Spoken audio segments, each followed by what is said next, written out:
It's episode 1245, and it's the Relevant Podcast here in Orlando. I'm your host, Cameron Strang, and joining me from Nashville, it's artist, producer, mogul, Derek Miner. What's happening? Right down the street there, our managing editor, downtown Emily Brown. Hey, y'all. And from LA, you know, from Social Club Misfits, it's Marty. What's up? We are missing Jesse today because he is off in production on a TV show. Big news. He didn't want me to tell it, y'all, but he's playing Dawson in the reboot of Dawson's Creek. So that's exciting. He's shooting right now. That's a lie. That is a lie. No, he is working on a TV show. He's just behind the camera, not in front of the camera. But yeah. So before we go on, I just want to point out to the listeners out there, that before every show now, the question is always, are you recording? It's always, are you recording? Yes. And it's just so funny to me because Cameron just missed one episode of recording. I'm telling you, people troll me. That's it.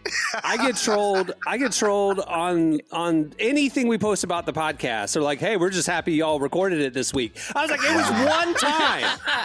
It was one time.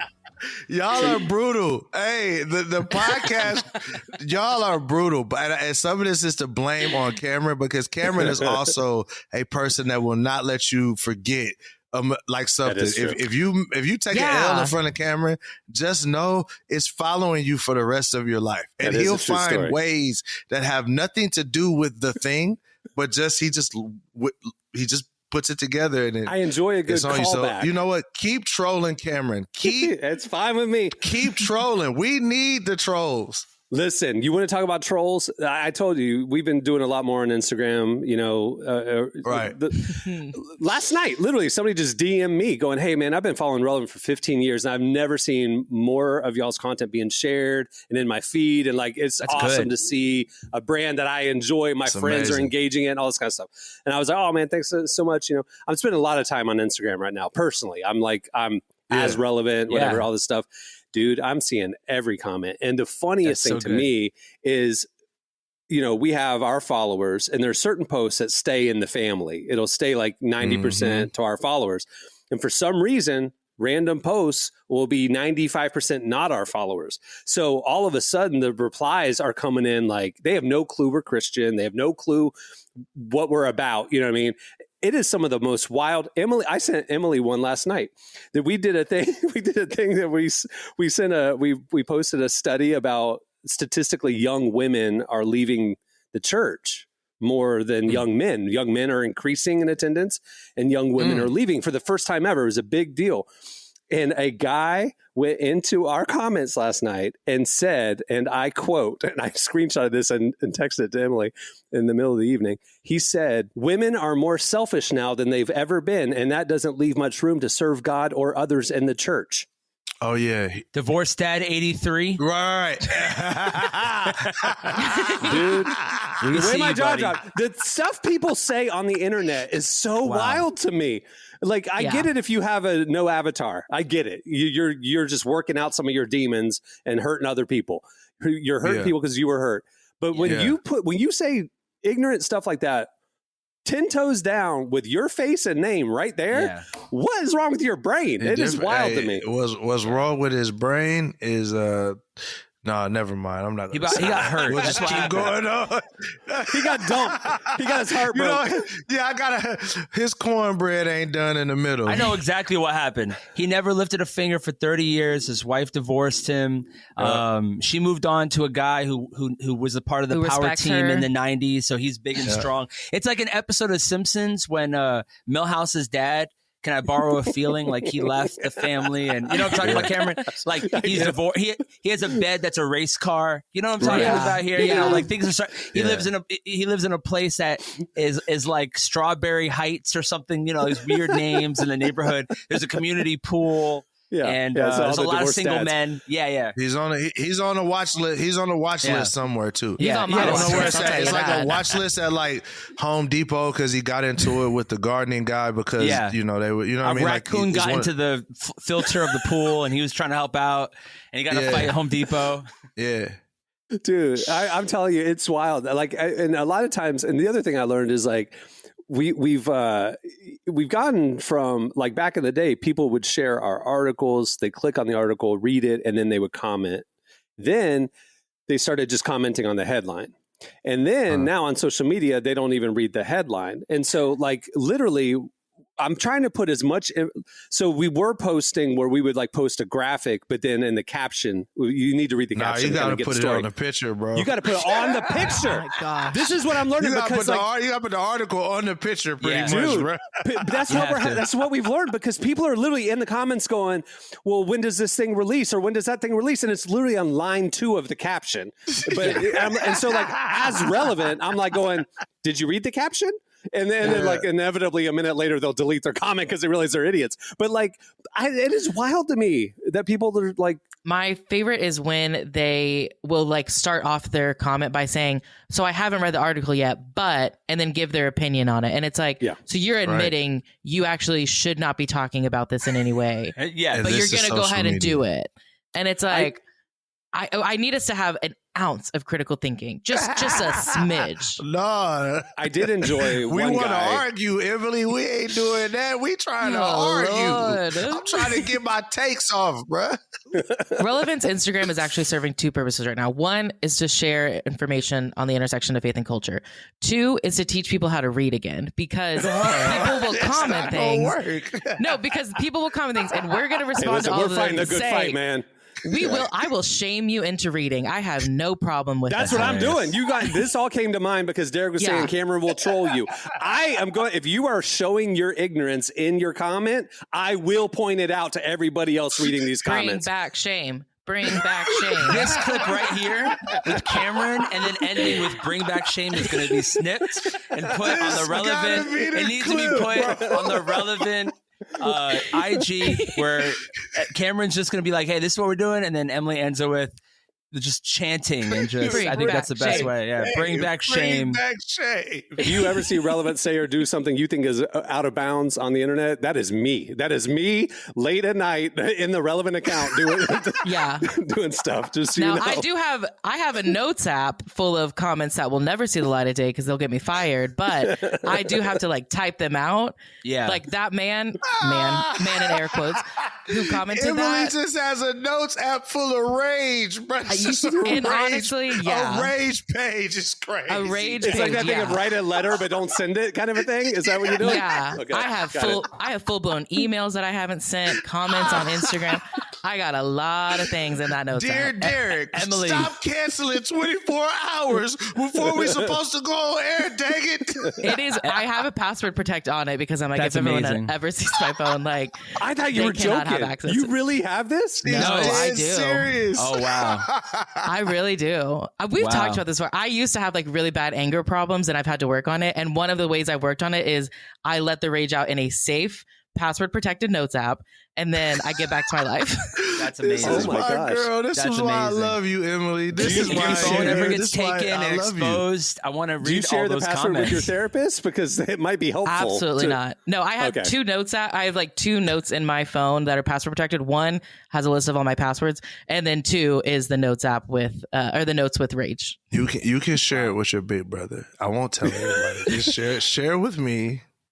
I won't make fun of you. I won't silently judge you. Just send. I'll give you to Derek. I can send a little snippet of some of the things. Just the pink spoon. So last night, this is at 10:28 p.m. Eastern Standard Time, and I sent her a screenshot of this man's comment, and I just said underneath it, I go, in case you want to sick all your friends on this awesome person, this just happened. Right. And she goes, this is all she replied. She goes, I'll handle him. And that was it. And I got chills. And I was like, okay. That dude is in trouble. She goes, that dude is in trouble. No, I'm telling you, the stuff in the notes app absolutely would make him cry. So I had to tone it down a bit. But send me, Emily, send me one. Send me. Look, if there's rated G to rated R, just give me the PG-13. You don't gotta give me the rated R in the middle. Yeah, give me the PG-13. Give me one that's PG-13. What I can handle. Preferably about Cameron. There you go. Well, that's a whole other file. Yeah, that's a whole other notes app. She had to print it out. It's in a box under her desk. All right. We have a great show coming up. Jonathan Roumie joins us. Jesus is here. I wonder what he would think about Special this conversation. Yeah. We got to Special be on our best episode. behavior. Starting now, we'll be on our best behavior. Starting now, yes. Jesus is coming up. You know him. He plays Jesus in The Chosen, which is breaking box office records right now. Season 5 will come to streaming this summer. Also, at the end of the show, we have a new game called One Has to Go. I'll explain it. And right now, stay tuned. Up next, it's Relevant Buzz. Every day without knowing Jesus. If you could reach him faster, would you? If you could build reproducing churches right now, would you? If there were people with the language and cultural understanding to share the gospel, would you support them? If there were a way to reach the unreached that was guaranteed to work, would you make the investment? Right now, local national believers are already making disciples, but they lack the resources to plant more churches and train more church planners. This is a new wave of missions. This is how we reach the unreached as quickly and efficiently as possible, there and now. Find out more and get involved at thereandnow.org. Okay, it's time for Relevant Buzz. Tell us what's happening at the intersection of faith and culture this week, Emily. First thing I want to talk about is a viral moment from a reality dating show that happened this week. Which I'm sure Derek is up on all the reality dating shows. Yeah. But I just want to see if you know it. So tell me a little bit more about it right quick. Exactly. Yeah, I knew you'd be on it. No, I'm on it. If reality dating show is not your thing, please don't check out on me. I promise this will be worth your time. Because this is about a show. This is a clip from a show called Farmer Wants a Wife. Have y'all heard of it? This is a real show. But I'm invested. Farmer Wants a Wife already. Is his name Farmer? I'm invested. I'm ready. Put me on. This is on Fox. This is like a major broadcast network. Yeah. Farmer Wants a Wife. Yeah. This is not playing after The Chosen. This is on real TV. So, okay. The premise is exactly what it sounds like. There are 4 single farmers who are trying to find love, and there's 32 women competing for a chance to date them. And they're real farmers? Real farmers. Yeah. Some of them are like cattle ranchers. One guy has like a soy farm. So different options there. They're like late 20s, early 30s. Emily does a lot of research, and there's this one guy that looks like he's the dad of all the other guys. He looks so old, and he's only like 31. So he's just lived a rough life on the ranch. You know what I'm saying? But like he's 31, but like these other guys are like 27, 28. Yeah. So in a recent episode, one of the farmers, Farmer John, was on a one-on-one date with a 24-year-old contestant named Samantha. And the date had been going well. They were sitting in this field, talking, getting to know each other. She's telling him, she doesn't want to feel like she's in a competition. She's looking for someone different. Very typical, normal reality dating show stuff. And then John leans in for a kiss. And that's when she stops him. She puts her hand on his throat and tells him that she actually can't kiss him. Just let's play the clip, and then we can explain afterwards. Here we go. You guys got to see this. I cannot kiss you on camera. There's a reason for that. I'm going to marry someone someday. It might be you, it might not be you, and I do not want something of me kissing another man on television. You?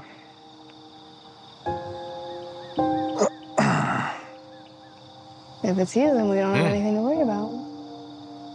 I certainly thought that this was going a different way. It obviously is a dating show. Yeah. That those are my values, and that's what I believe, and I don't want that of me on the internet anywhere, because I want my husband to have more than that.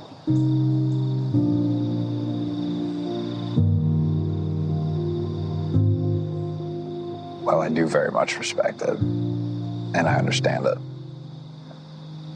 Do you, actually? I do. I can give you a hug. I'll take that. I think romance and intimacy is something that you can't rush. It takes time. That's just a boundary that I have, and I will not be crossing it. I love it. Get him, girl. I'm not even mad. I love that. Good for you. I just don't know why she decided to choke him. Yeah, well, it's because he was coming in aggressive with an unforeseen kiss. Yeah. She was like, "Excuse me." Yeah. It was just an awkward hand placement, but he was coming in pretty aggressive. Here. Yeah. So, oh my God. So good for her. Hard boundaries. I will say this. He didn't make it super awkward, but I respect what she's doing. And she pulled remember back in the day, there was that Christian dating show with Ambrosia from like the Trump thing. And then like that Christian rapper, Ross Servant. and he got kicked off. Remember that? I never watched it, but he got kicked off. What's the girl's name? It's Omarosa. Omarosa, yeah. Are you talking about the one it takes? Ambrosia. I think that's a disease. I think I said. Well, the first episode of it, she's dating 12 guys, and the guy goes, "I'm not going to kiss you because I'm not. I don't know if I'm going to marry you or not." And she goes, "Get off the show." She kicked him like off the island. After that, this is like the same vibe, but yeah, that's pretty funny.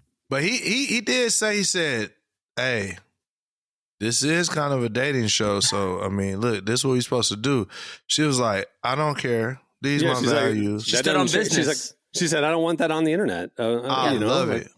I really love respect. it, girl. I mean, and she's also got like cameras on her watching her. Like this is not just like it's a lot to say that just even in like if they were, just the two of them. But I gotta here's a conspiracy theorist in my head though. Here's a conspiracy theorist in my head. Forgive me because this is how my brain works because I'm a skeptic. But what if she's like kissed a whole lot of people in her life? What if she's an OnlyFans model, but she only did this just to get attention?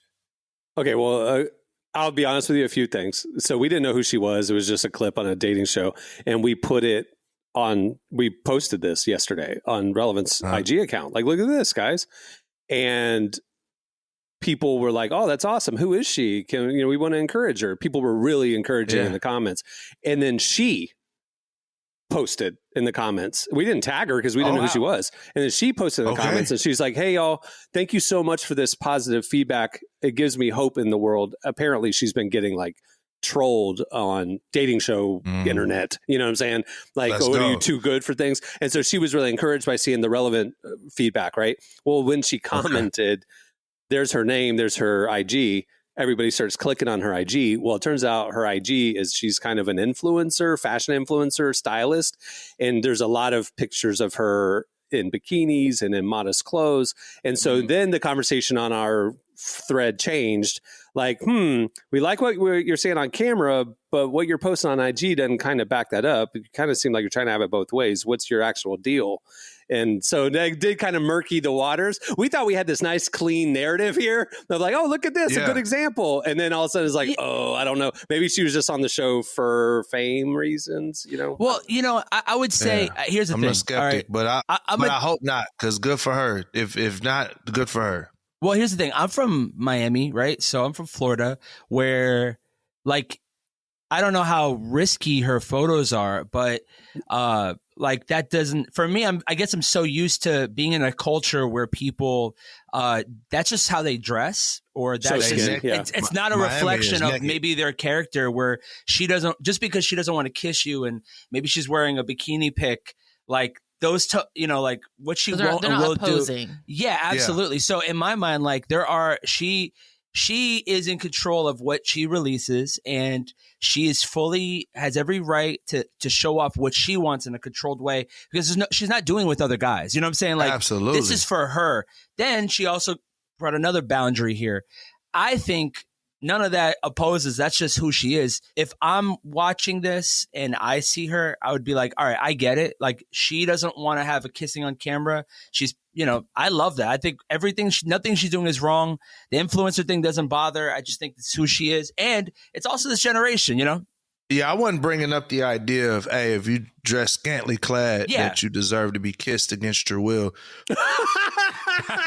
I don't think any of us thought that, to be clear. That's the clip. That's the clip right there. Emily did research her, right? Emily, like, what are your thoughts about everything? From what I saw, she is not an OnlyFans model. She's just a fashion influencer. She's a stylist and influencer. See, there's a god. No, I think it's more of what Marty was saying, of like, I think that it's just sort of a generational thing, or like just kind of in her influence, like that might be how everyone dresses, so she doesn't really see any issue with it. Yeah. Mm-hmm. Yeah. And but so it doesn't change her personal standards of like what she's going to allow in her life. Right. Yeah. I have a third option here. I'm watching it, and I think something happened on that date where she just got the ick from this guy, and she just wasn't going to go with it just because cameras are there. Like, oh, I have to kiss you now. So then she said, "Oh, by the way, my husband doesn't want me to kiss you, my future husband or whatever." I think she just didn't like him. That's my thing. You might be right on that one. He might have had the chew in his mouth. Yeah, at some point. She's like, no, I'm good. I have standards. It's one of the three. So there you go. He's putting a Zen in his mouth. You know what? That's a rational one there, buddy. I like that. All right, moving on. We're going to shift gears a bit because Barna just dropped a major new report, and it shows something that we haven't seen in a really long time. That's exciting. There's been a big increase in the number of U.S. adults who say they've made a personal commitment to Jesus that is still important in their lives today. So right now, 66% of U.S. adults say they've made a personal commitment to Jesus, and that's a big jump from just a few years ago. I don't believe it. How does that line up with the rise of the nuns and the agnostics and all that stuff? 66% is a lot of people. But then we said the nuns were declining for the first time. There was an article. They didn't increase. Oh, it plateaued. Okay, Yeah. Gotcha. So to be clear, the question that Barna asked was, have you made a personal commitment to Jesus? That does not necessarily mean that people are calling themselves Christians. And in fact, according to the report, almost 3 in 10 people who say they have a personal relationship with Jesus do not call themselves Christians. So the report is saying that there is a group of people who are interested in faith and spirituality, but they're not necessarily interested in labeled organized religion. But you said it was a big spike in just recent years, right? Yeah. Back in 2021, the number of U.S. adults who said they had a personal commitment to Jesus was at 54%. And since then, it's climbed 12% over the last 4 years, which Barna says adds up to nearly 30 million more adults who now say they're 30 million in 4 years. Wow. Yes. And again, the Barna study can't pinpoint exactly why this shift's happening. They have said that there's obviously a lot of variables, a lot of cultural moments that have happened, but they do point to the fact that some people, like we said, with the nuns are just kind of figuring out maybe more the terminology that they want to settle in. So that's why when somebody says, I have no religious affiliation, that we call them the nuns, some of these people maybe grew up in the church and they still have a personal commitment to Jesus, but they don't like the label Christian. So if they get surveyed, they were like, well, don't call me a Christian. I would say I would have no religious affiliation, but in their personal belief system, this other study is finding, well, they still believe in Jesus. They follow his teachings. They just don't want the label, kind of a thing. So that's how the data can line up. I've been there. I know there was definitely a specific point in time in my life where I would have considered myself a nun. Where I was like, not a, it was like, man, I love Christ. I love Jesus, love his teachings, fed up with the church. You know what I mean? Like, and a lot of that, that's where we at. I think some of that is because of the alignment in the church with such staunch political alignment where, because in politics, you feel like you have to choose a side. So then when it comes to faith, you kind of feel like you got to choose a side too. Like, okay, well, this brand of Christianity is more conservative and strong right conservative. And then this side is like extreme liberal. And they want me to pick a side to go here. So I just won't go anywhere. I'll just, it's rough. It's rough. But I also feel like recently, though, that feels like that's changing a bit.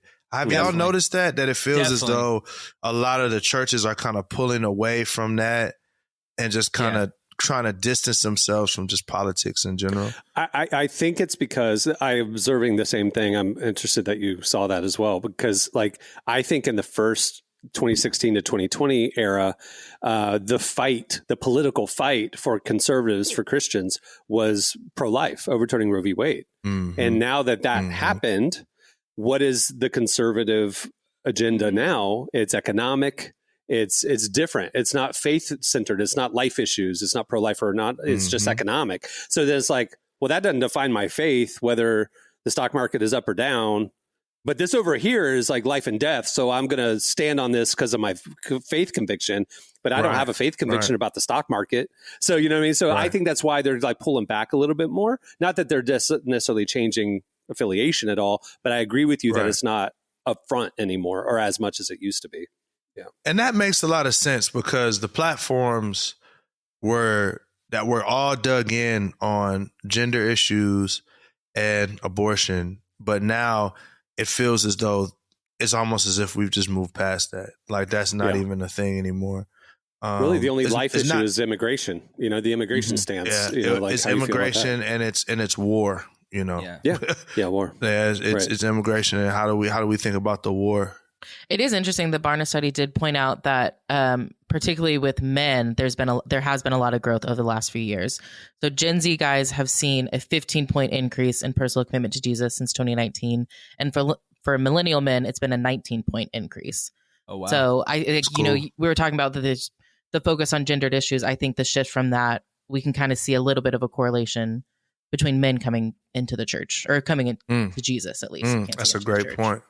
When we posted this on IG last night, a lot of people were asking, like, how in the world could they quantify this? In fact, a famous actor jumped into the comments and he was like, how could you even figure this out, like to come up with this stat? And Barna's research was substantial. Just so y'all know, this is a credible survey. Over the last 25 years, they've been doing this. They've been doing phone interviews with over 130,000 Americans. I mean, wow. And they've been doing it at different intervals so they can measure the differences. So the systematic approach has been consistent, and then they can measure the variables within that approach. So like this is legitimate research is all I'm trying to say. And if you're interested in the science of it all, that is in our article. We kind of unpack like their methodology so you can know it's a legitimate survey, not an online poll that 100 people took. You know what I mean? So I was going to ask why they didn't call me. Right. But then I remember I screen every number that's not saved to my phone. So that might have been the Barna group that I might have had my chance with some of these 15 random phone numbers that I don't recognize that call me every day. Okay, moving on to the very last thing I want to talk about. American Idol has announced they're basically doing like a full-blown worship night on Easter Sunday this year. Okay. That's cool. It is very cool. The April 20th episode is being titled as a 3-hour Songs of Faith special, where all the remaining contestants will be performing worship and gospel songs, but they're also bringing in some big names like CeCe Winans, Roman Collins, Brandon Lake, and Jelly Roll. And the judges, Carrie Underwood, Luke Bryan, Lionel Richie, will also be performing faith songs as well. Let's go. Easter night. I never thought I would see this. Right? I never thought I would see this on American Idol. This is new. This is a 3-hour special on ABC on Easter night. Isn't that crazy? That's Lake, a new man. thing. Good for you, brother. Yeah. But I totally hear what you're saying, Derek, like that this does sound really surprising. I will say the last few seasons, and especially this season, the contestants have been very faith forward with their Christianity. Some contestants have even auditioned with Christian praise and worship songs. I actually want to play one of those auditions because I think it's going to blow y'all's mind. We're going to play the audition of Kanan James Hill. He's a 17-year-old aspiring preacher who, dare I say, has the voice of an angel. So, first of all, I'm going to play. Okay, he did on a. We're now past the auditions. We're a couple of episodes in, and he just performed Marvin Sapp's "Never Could Have Made It." We played that a month or two ago, so I'm not going to play that again. I'm telling you, the goosebumps I had. This man, anyway, he's 17 years old. He graduated high school early to pursue his calling of ministry. He wants to be a pastor and a worship artist or a gospel artist. And here is his audition for American Idol. Let's go. I'm ready. What are you going to sing for us today? I'm going to be singing I Need Your Glory by Ernest Pugh. I love it. It's great.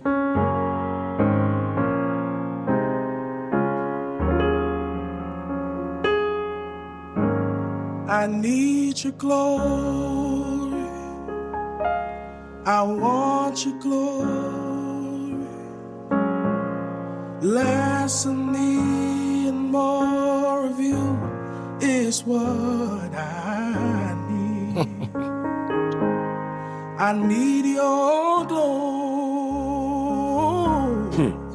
And I need your power. Less of me and more of you, Lord, is what I need. So many times I've strayed away, rejected your love and your warm embrace. I realize I need you more and more each day, more each day.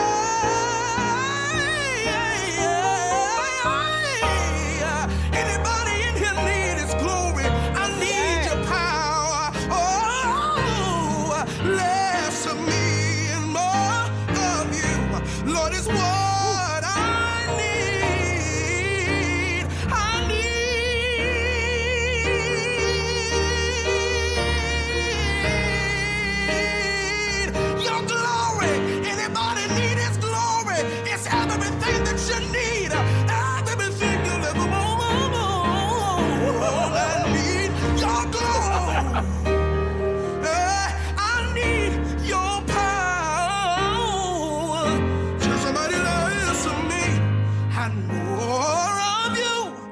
is what I need.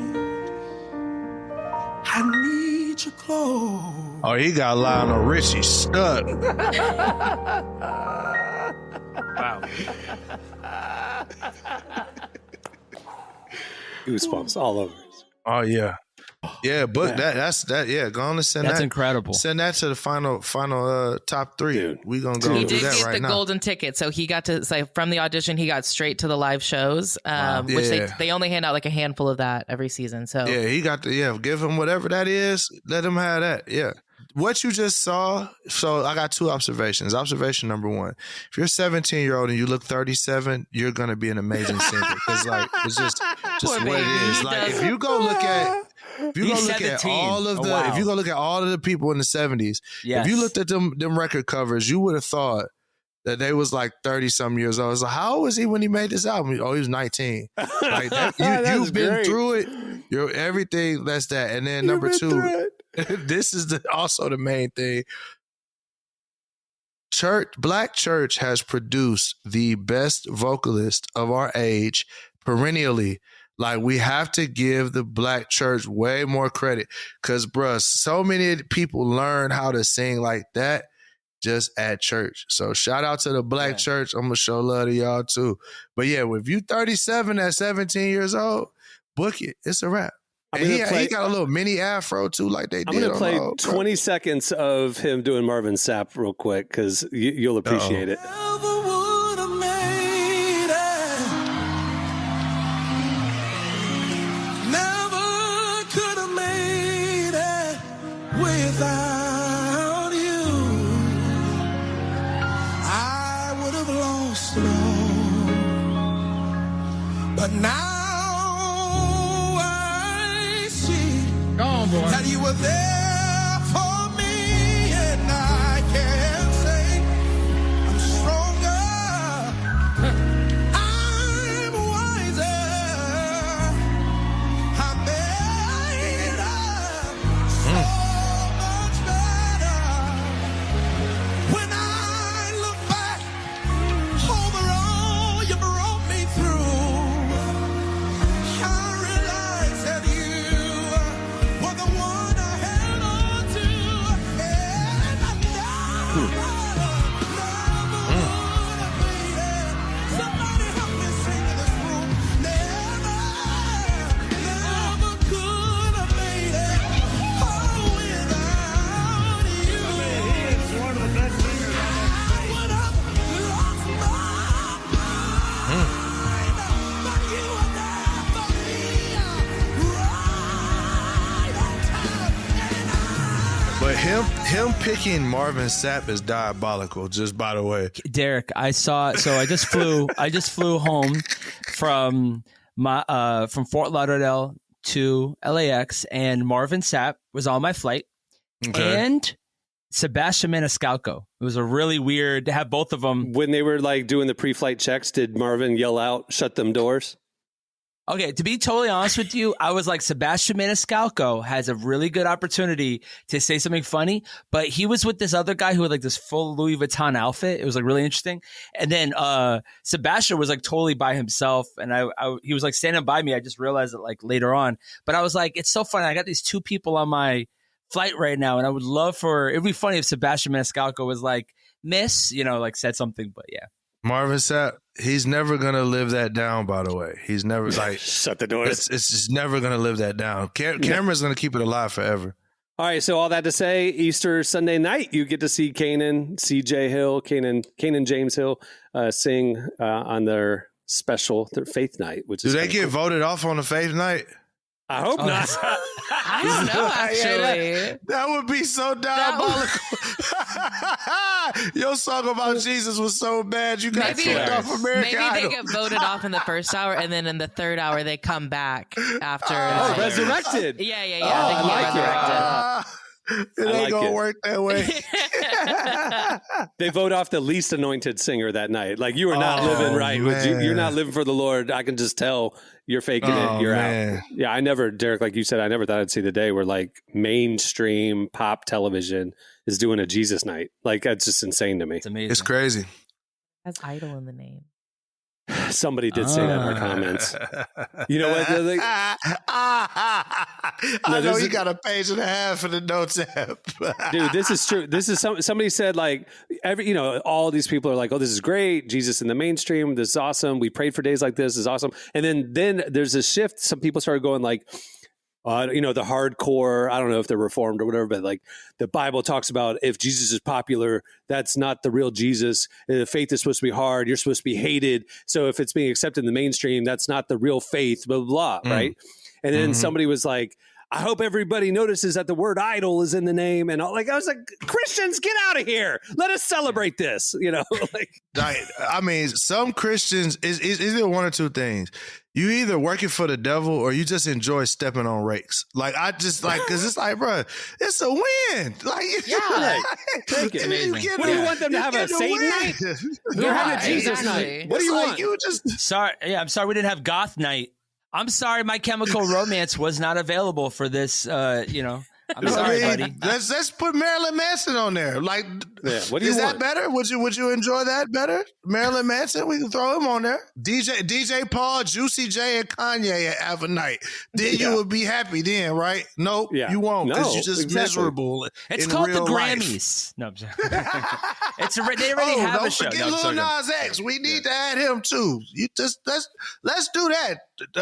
What's his name? The little dude, Lil Uzi Vert. Throw him on there too. Right.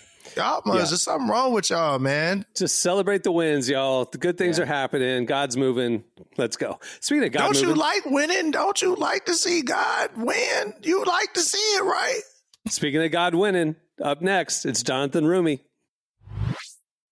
This episode is brought to you by a new book from Harper Horizon, The Church of Living Dangerously, the unbelievable true story of John Bishop, former megachurch pastor and drug runner for the Sinaloa cartel. To learn more about this harrowing ride filled with guns, Jesus, drugs, and redemption, visit churchoflivingdangerously.com. Well, today's podcast is brought to you by 10 by 10. Mentoring the next generation matters, but it can feel overwhelming. That's why 10 by 10 created Next Gen Simple Mentoring, a free turnkey resource for adults who care about young people's faith. It helps you build on relationships you already have. Teens need mentors, mentors need training, and you need Next Gen Simple Mentoring. Get your free toolkit at simplementoring.org today. It's good for young people, good for adults, and good for communities. Well, today we're joined by Jonathan Roumie. You probably know him as Jesus from The Chosen. The 5th season is currently being released in theaters, so we sat down with Jonathan to find out more about bringing the humanity of Jesus to the big screen and why we need to see the emotional side of Jesus now more than ever. Here's Emily's conversation with Jonathan Roumie.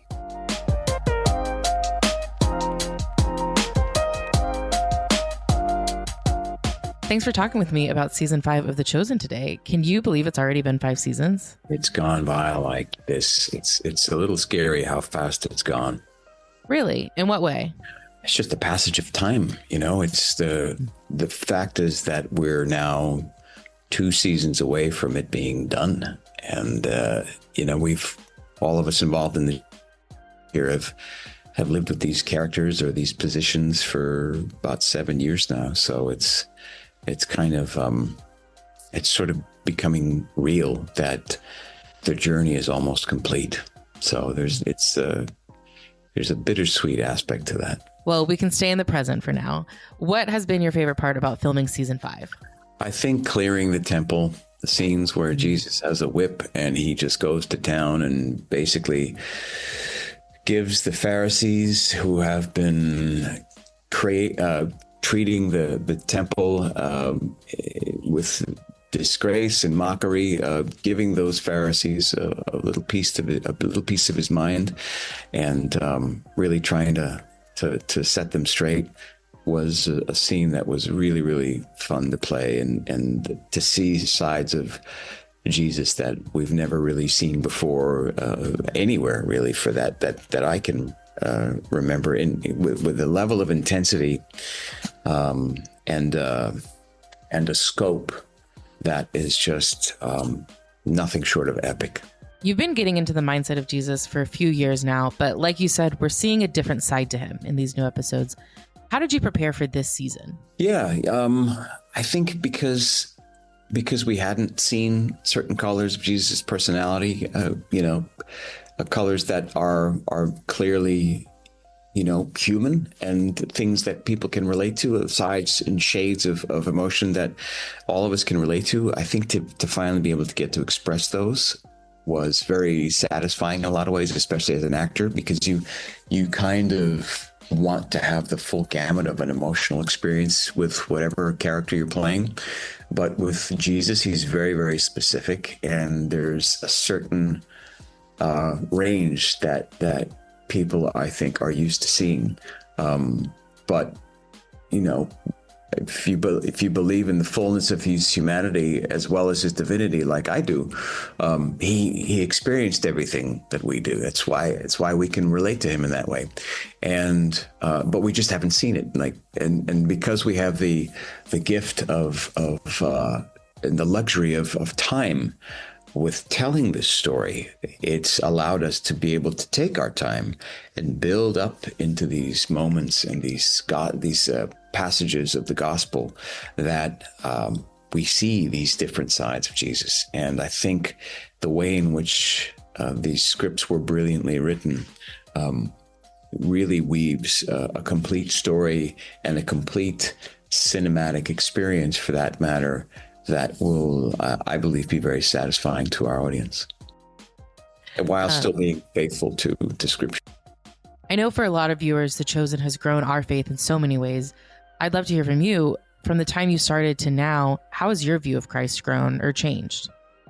I don't know how much it's changed, but I think it's expanded to really consider the nuances of emotional complexity that he would have experienced because of the dynamics of the relationships that he had with his disciples, with his friends, with his family, with the Pharisees, with the Roman political machine.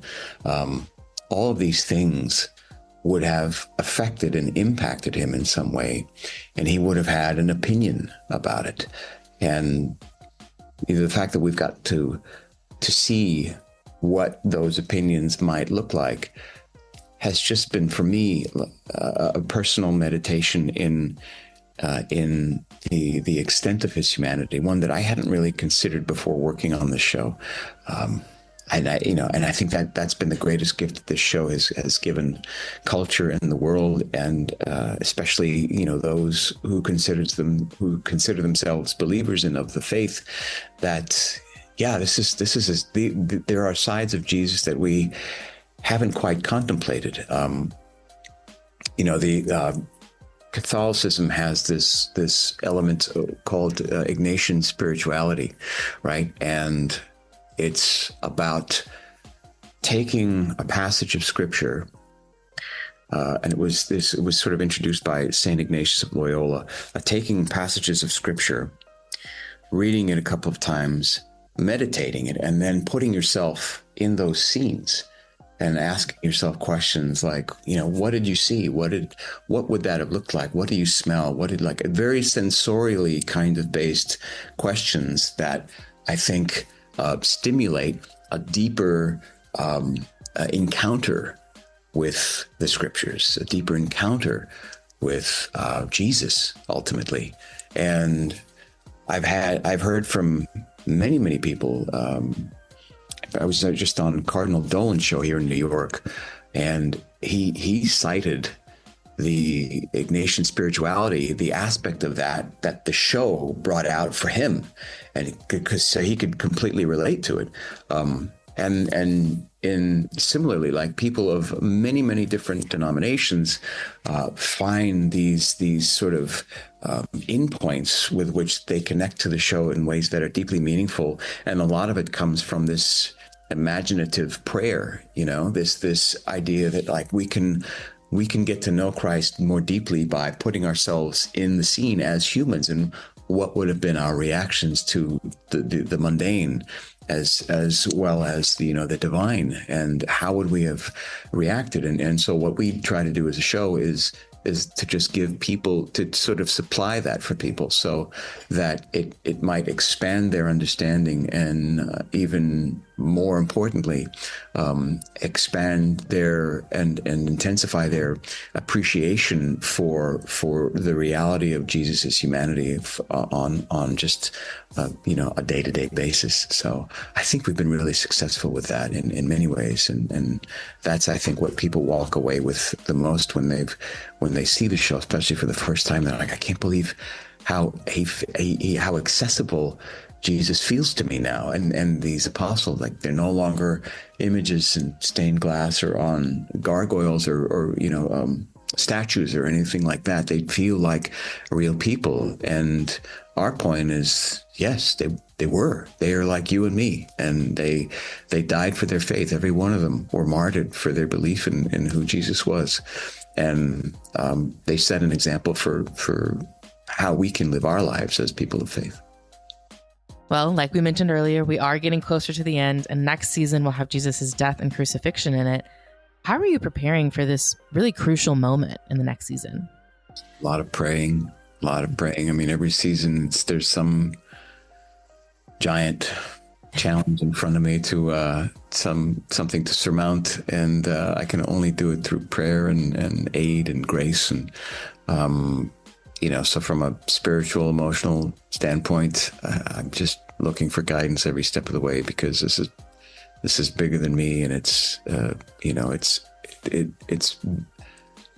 it deserves more than I could probably ever give it. So without some sort of divine assistance, I would be hard pressed to try to say that I know exactly what I'm going to do. So there's a lot of prayer, and there's some, aesthetically speaking, there's some physical preparations and making sure that I kind of meet, at the very least in my own mind, the level of physical appropriateness that people would expect Jesus to have on a cross. I'm a very visual oriented person. I draw a lot of inspiration from paintings. And so if I can kind of tailor what I do, whether it's gestures or poses or the physical shape to something that is of significant artistic, reference, to me, that's part of my job. That was Jonathan Roumie. Thanks, Jesus. Make sure to check out The Chosen in theaters now and watch for it when it releases on streaming on Amazon Prime, I believe in June. All right, stay tuned. Up next, it's One Has to Go. Looking to take your Bible study to the next level? Check out Life Bible, the app packed with devotionals, in-depth commentaries, and guided reading plans to help you stay on track. Quickly find notes on specific verses and explore scripture like never before. For a limited time, Relevant Podcast listeners get a free month of the Life Application Study Bible, featuring verse-by-verse insights, character studies, and practical applications, all conveniently located inside the app. Download Life Bible today at tbibles.com/relevantpodcast and start your free month. Again, that's download the Life Bible app today at tbibles.com/relevantpodcast and start your free month. All right, it's time for One Has to Go. So I'm going to go around the horn here. I'm going to give each of you a list of 4 things, and you got to tell me which one has to go. It's not that hard, all right? But then maybe explain why. You're going to make it hard, You may be wrong. No, it's pretty easy. Here we go. All right, Derek, you're up first. Coffee, tea, soda, or juice? One has to go. Coffee, tea, soda, or juice. You know what? You can get soda out of here. I'm going to keep it real. Yeah, I don't drink soda. Wow. You just took away Cameron's blood supply. Yeah, I don't drink soda. Coke Zero. I can't live without coffee. Tea is great because it's tasty, but then it's also, you got medicinal benefits. Juice, who doesn't like juice? Like, I don't know anybody. I would actually get rid of like juice myself. I was going to get rid of juice. I get rid of tea. I'm cool with soda. Soda can go. I don't need it. Wow. I drink, no lie. What is it, a 2-liter? I drink 4 liters of Diet Coke every day of the week.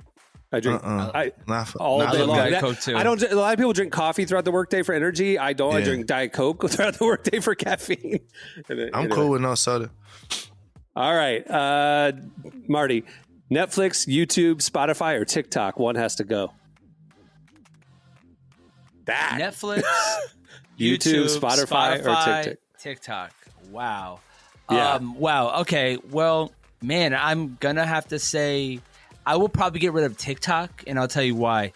As of recently, with it like being taken off and having 75 days, the algorithm has been a little fishy. I love weird. Spotify. Really weird. I love YouTube because I could see part 1 and then that's it. Versus, TikTok was like part 1, part 2, part 3 broken down.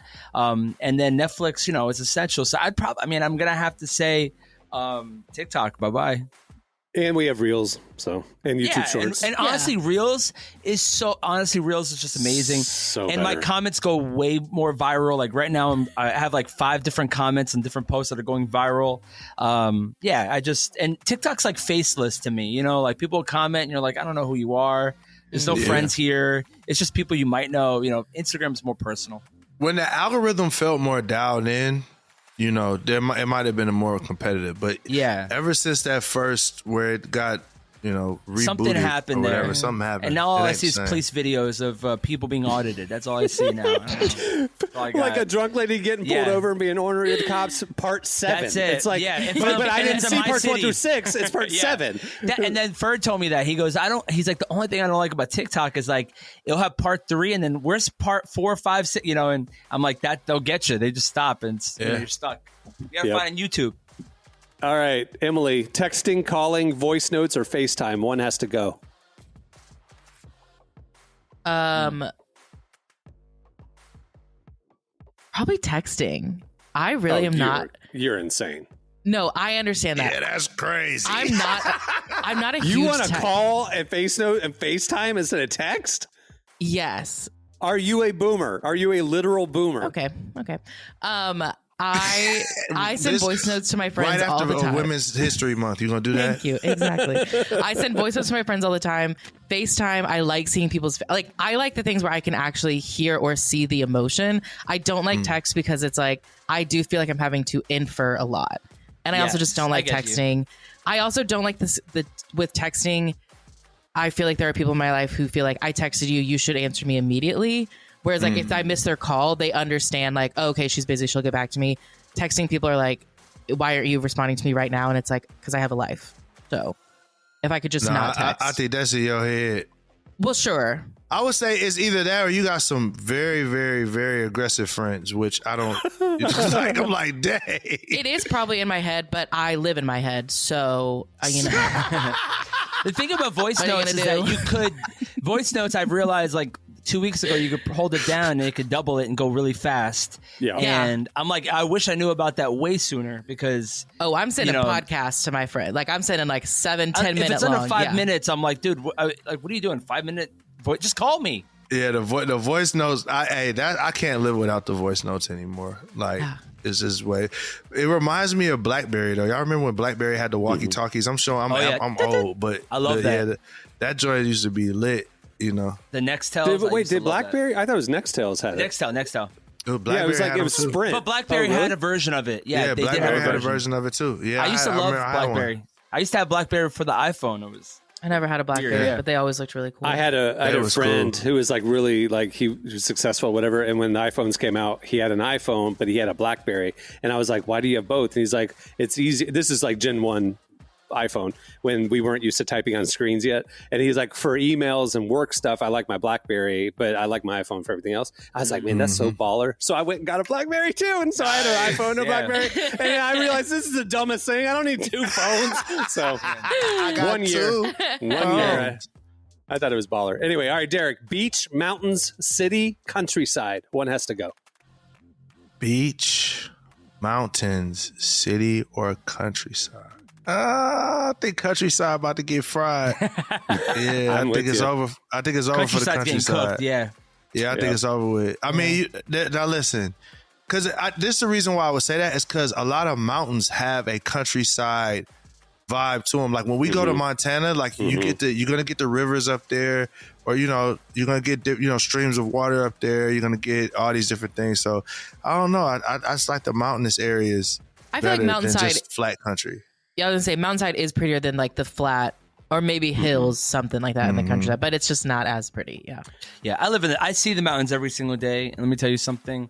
There's people every day on the mountains, and they're snowboarding and they're doing stuff. There's so much activities on mountains, and they look gorgeous. Countryside, what do you got? You're just a farmer, looking for love. Yeah. You got Farmer John, and then you got this girl choking him and his soy farm. Choke slam while he trying to kiss the girl. Why'd she do the Star Wars grip on his neck? Like Darth Vader. Okay, she couldn't like put her hand on his face. That would have been weird. Yeah. Hey, that would have been. It would have been more controversial. A black girl would have did that. I'm gonna tell you that right now. A black girl would be like, no. Yeah. She didn't know where to go. She just went. So she was gonna hurt him. Slam my boy on his own show. Good thing he didn't take that the wrong way and was like, "Oh, okay." Did you see the way his face dropped when he realized like, oh, this isn't going how I thought? Like he literally leaned back. There was like a plate of grapes in between them, like for the date. He literally took the plate of grapes and he was like, "You don't get no more grapes." That was a weird. I didn't know what he was doing with that. What was he doing with that? I don't know. I think it was how dare you? Yeah. He's like, this date is over.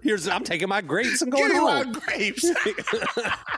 All right, Marty, breakfast food, lunch food, dinner food, or dessert? Man, I'm going to get rid of lunch. I'll just get rid of lunch because we have dinner and we have breakfast. And I think that's okay for me. I'm not a brunch guy. I don't need lunch. Like, what's a lunch? Like a sandwich? Like, we'll be fine. I could do a sandwich for dinner. Chicken parm.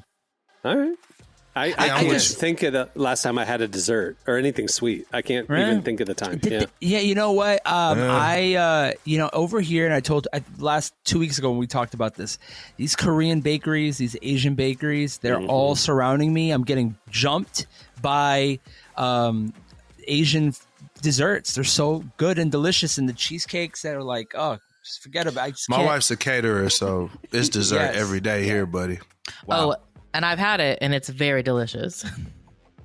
All right, Emily, Instagram, Twitter, or X, TikTok, or Threads? One has to go. Instagram, X, TikTok, or Threads?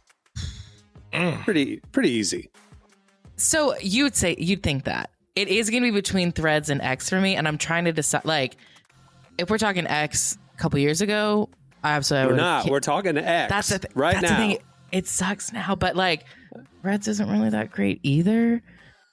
I feel like this is going to be controversial. I know. I'm going to keep X and I'm going to get rid of Threads. Mm-hmm. So you like the ghetto is what you're saying. I do love the mess. Gotta be honest. Those people are my notes app, but just tweeting it in real life. And like, we just gonna call it X Florida. That's what X is. I like X because I feel like I'm learning. You know what X is? X is like when you go on TikTok and you see the STEM. Like there's a STEM tab for like learning, and no one ever clicks on it. I don't know why they have it. It's just there. But that's the STEM tab when you go on TikTok. It's like you're gonna learn. Like anytime I'm on, but if I'm on X, I'm like engaged and being like, whoa, these people are nuts. But Threads is there's like a calm there's gonna be an AI video of Donald Trump choke slamming Barack Obama through.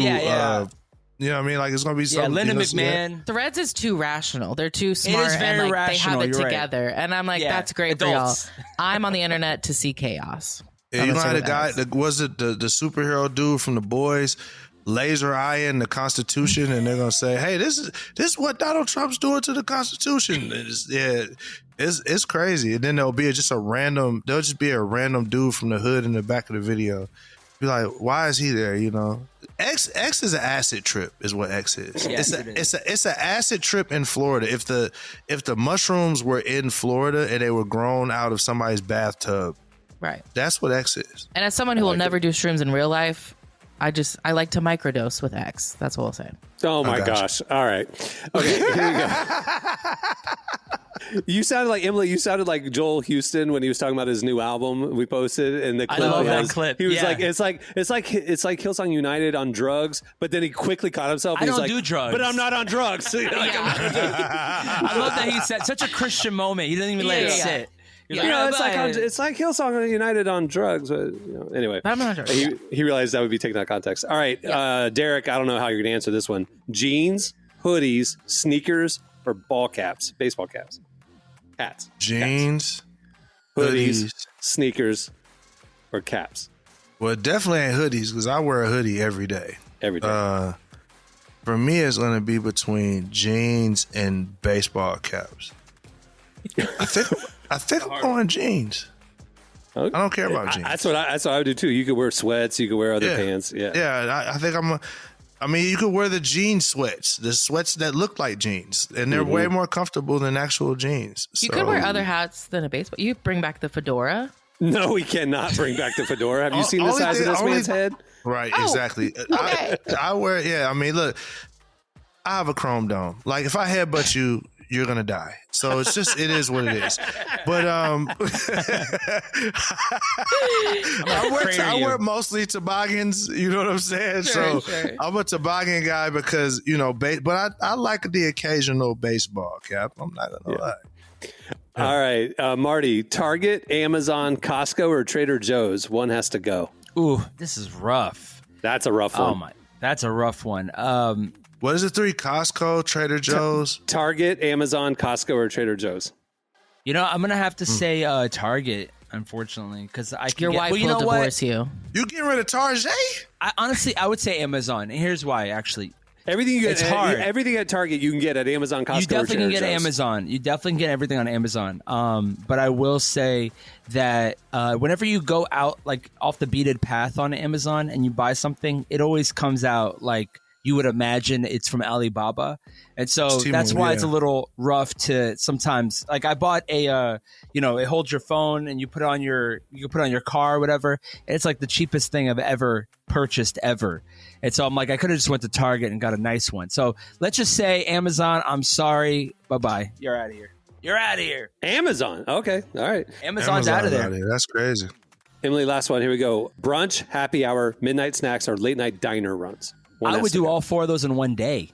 So. I know. So one has to go. I was about to say. That's a Saturday for me. That's a normal Tuesday. You're the jigsaw killer right now, bro. Like, it's like, bro, what in the world? Cut off which arm? Right, it's a loss.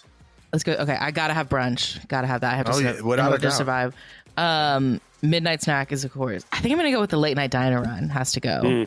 Just because that one's of all the options, that's the one I do less frequently. So I can live without it. See, that's hard for me because the late night diner runs after the show are the most epic adventures of you get in late to a city. And the homies come out to the diner at 1 a.m. It's just y'all there and the drunk people from the club. Yeah. You know what I'm saying? It is fun. And the truck driver. It's a rite of passage. Like I was telling my son had his friend over there, 15, had his friend over the other night, and we were talking about late night Waffle House. And I was like, have you ever been to Waffle House? And he's like, no, I haven't gone. I was like, I cannot believe that I failed you as a father and had not taken you to Waffle House at 1 a.m. And so this was like Saturday night, 2 weeks ago. It's like 12:30 at night. And I'm like, let's go. Get in the car, boys. And I took him to Waffle House for the first time at 1 a.m. It's like a cultural experience. It is. There was no first date. I had my first fight there. I had my first date there. I had a first kiss there. It's called the Hood Hibachi. All the same night. Yeah, it was all the same night. I fought her. She beat me up. No, I'm sorry.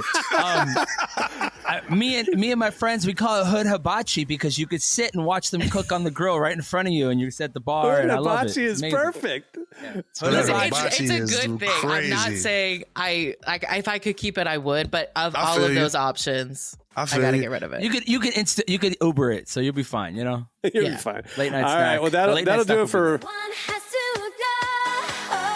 the debut edition of One Has to Go. I like this. We'll do this one again. I like this one. All right. It's a good one. Well, thanks again to Jonathan Roumie for joining us today. Make sure to catch season 5 of The Chosen. It's premiering right now in theaters. And like I said, it'll be coming to Amazon Prime in a couple of months. Don't miss it.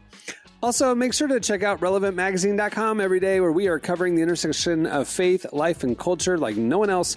A lot of fun stuff happening. Make sure to check it out every day. Sign up for our newsletter. Follow us on all the socials, especially Instagram. There is a lot of fun happening in the comment section. People are interesting. All right. On that note, we'll wrap it up. I'm Cameron Strang. I'm Derek Miner. I'm Emily Brown. I'm Marty. We'll see you next Friday. Have a great week, everybody.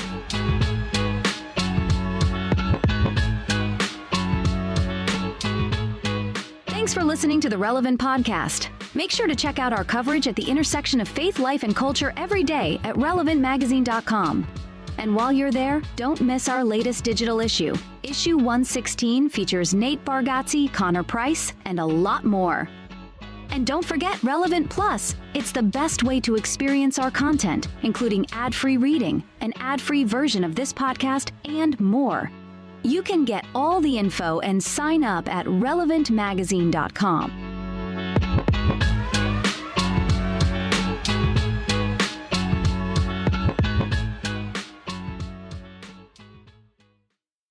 I like to microdose with X. Relevant Podcast Network.